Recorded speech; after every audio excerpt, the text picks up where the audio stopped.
O Cebola inicia hoje genética, ramo da biologia que estuda a variação biológica e a transmissão hereditária dos caracteres. A maior parte da genética corresponde à análise de como os cromossomos são transmitidos de uma geração aos seus descendentes. Para melhor compreensão da matéria, o Cebola vai explicar a primeira lei de Mendel, o pai da genética, segundo a qual os genes alelos, durante a formação dos gametas, separam-se ou segregam-se, indo cada um para um gameta diferente. Vamos ver como isso ocorre. Alô, turma. Como já havíamos prometido, nós estamos aqui hoje para falar sobre genética.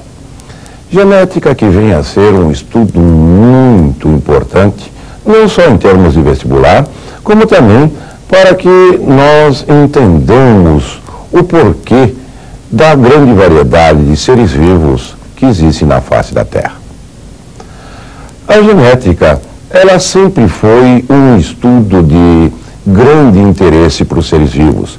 Tinham muitas pessoas, na antiguidade que queriam saber o porquê que de vez em quando os filhos eram parecidos com as mães, às vezes eram parecidos com os pais, às vezes com indivíduos mais da família, mais distantes da família, como os tios, avós. Isso sempre foi um tema de muito interesse.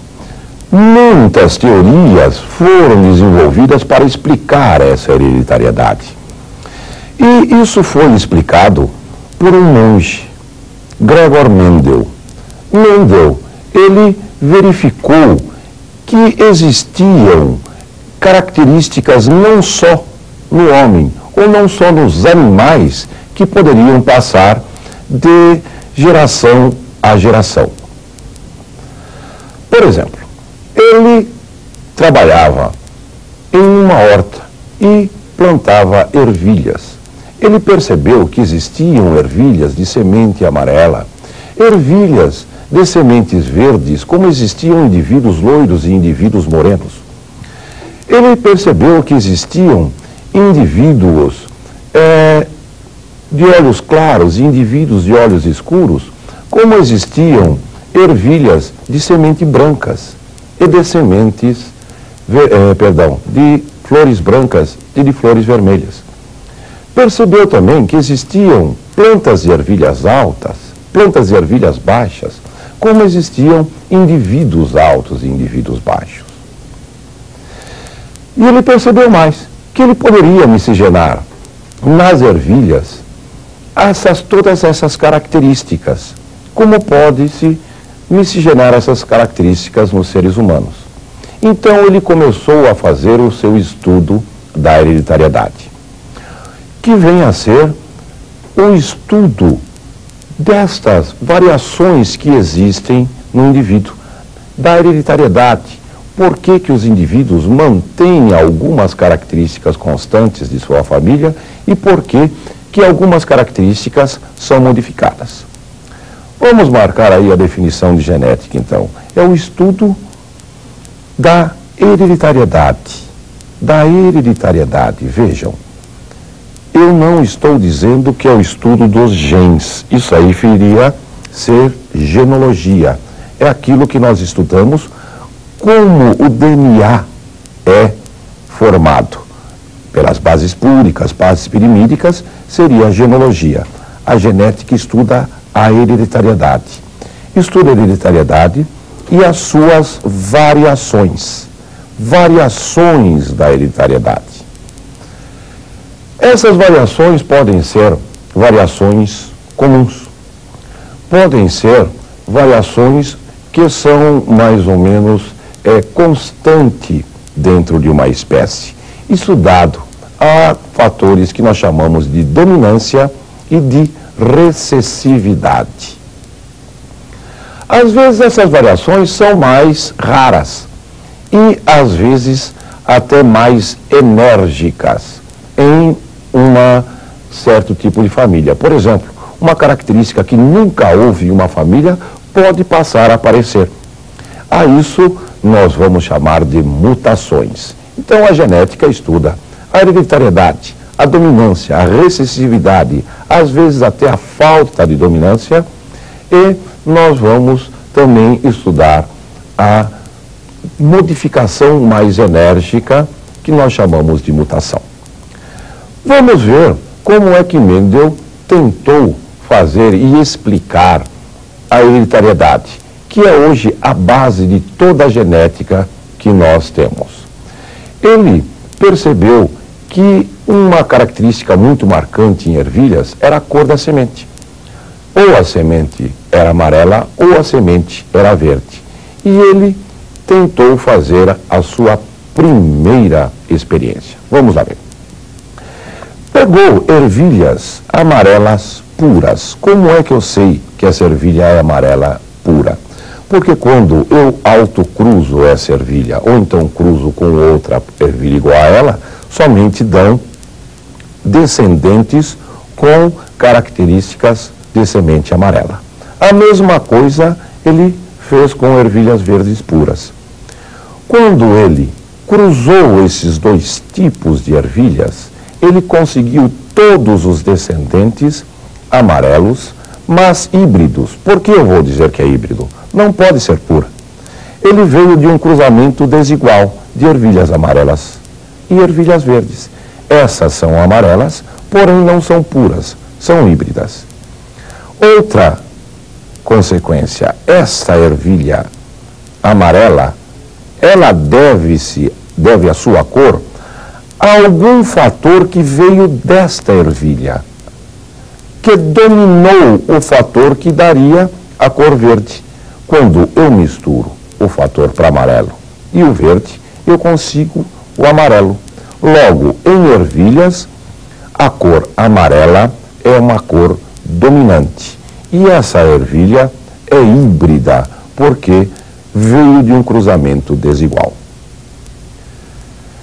Isto ele fez muitas vezes, mas muitas vezes mesmo. Ele sempre conseguia o mesmo resultado. Agora, ele falou, eu posso ainda bolar, pensar um cruzamento para ver o porquê que ocorre isso. Vamos continuar o cruzamento. Se eu pegar duas ervilhas amarelas híbridas, qual é que será o resultado desse cruzamento? Olha aqui. Ele pegando duas ervilhas amarelas híbridas e cruzando entre si, ou mesmo autocruzando uma ervilha amarela híbrida, na descendência, ele vai conseguir ervilhas amarelas e ervilhas verdes, na proporção de 3:1. Toma cuidado. Não é que se eu abrir uma vagem de ervilha, vai ter 3 sementes de ervilhas amarelas e uma semente de ervilha verde. Nem na mesma planta vai ter 3 vagens com semente amarela e 3 vagens com sementes, uma vagem com semente verde. O que acontece é que os pés que dão ervilha amarela só dão ervilhas amarelas. Os pés que dão ervilhas verdes só dão ervilhas verdes. Por exemplo, se desse cruzamento nascem 400 pés de ervilhas, teremos 300 pés de ervilhas que dão ervilhas amarelas e 100 pés que dão ervilhas verdes. 75% e 25%, respectivamente. Por que que isso ocorre? Ele, pensando o porquê, ele elaborou a sua primeira lei, que nós chamaremos de primeira lei de Mendel. Qual é essa primeira lei de Mendel? Ele disse, cada característica do indivíduo é determinado por um par de fatores. Esses fatores se separarão na formação dos gametas. E os gametas têm todos a mesma probabilidade de fecundação. Vamos gravar isso. Vejam lá. Cada caráter, aquilo que aparece, é determinado por um par de fatores. Esses fatores separam-se na formação dos gametas. Todos os gametas têm a mesma probabilidade de fecundação. Como ocorreria isso, essa primeira lei de Mendel, na sua primeira experiência? Tomando a primeira lei sob a luz da primeira experiência, vejamos o que ocorre. O par de fatores dominante, que eu vou chamar vezão, que dá característica amarela quando cruzado com ervilha verde, Vzinho, Vzinho. Seus gametas. Esse faz todos os seus gametas Vzão. Esse todos os seus gametas Vzinho. Quando a união desses dois gametas, nasce o indivíduo Vzão, Vzinho. Vzão dominante. Vzinho recessivo, é amarela. E é híbrida. Quando este indivíduo for fazer os seus gametas, fará gameta Vzão e gameta Vzinho. Quando cruzado com outro indivíduo com a mesma característica, Vzão e Vzinho. Vejam lá, quando esse gameta unir-se com esse, Vzão, Vzão e amarela. Esse gameta unir-se com esse, Vzão, Vzinho, amarelo. Esse gameta unir-se com esse, Vzão, Vzinho, amarelo. Finalmente, esse com esse, Vzinho, Vzinho, e será verde. Agora, nós iremos dar os termos genéticos mais utilizados. Esses termos nós vamos chamar de dicionário genético. Vamos lá, gente. O gene é o fator que, aos pares, precisa de um par de genes para determinar um caráter do indivíduo. O indivíduo, né, ele vai ser determinado pelos seus genes, mas aos pares. Genótipo é o par de gene que o indivíduo possui. Aquele Vzão, Vzão é um genótipo. O Vzão, Vzinho, outro genótipo. E Vzinho, Vzinho, outro genótipo. Fenótipo é aquilo que o indivíduo aparenta. É aquela cor, por exemplo, que nós temos na ervilha, ou amarela ou verde. O meio ambiente sempre influencia o fenótipo. Homozigoto é a mesma coisa de dizer indivíduo puro. O Vzão, Vzão é homozigoto. Vzinho, Vzinho é homozigoto. Heterozigoto é um indivíduo híbrido. Vzão, Vzinho. Esse indivíduo é heterozigoto. Fenocópia, para terminar, é um indivíduo que possui um fenótipo que não está em acordo ao seu genótipo. O que vem a ser isso? Por exemplo, quando um indivíduo muda a cor dos seus cabelos, tingem os seus cabelos, ele está fazendo uma fenocópia de um outro fenótipo. Nós vamos ver para a aula que vem que nem todas as heranças seguem a herança mendeliana. Vamos ver a ausência de dominância na próxima aula. Estou te esperando lá, gente.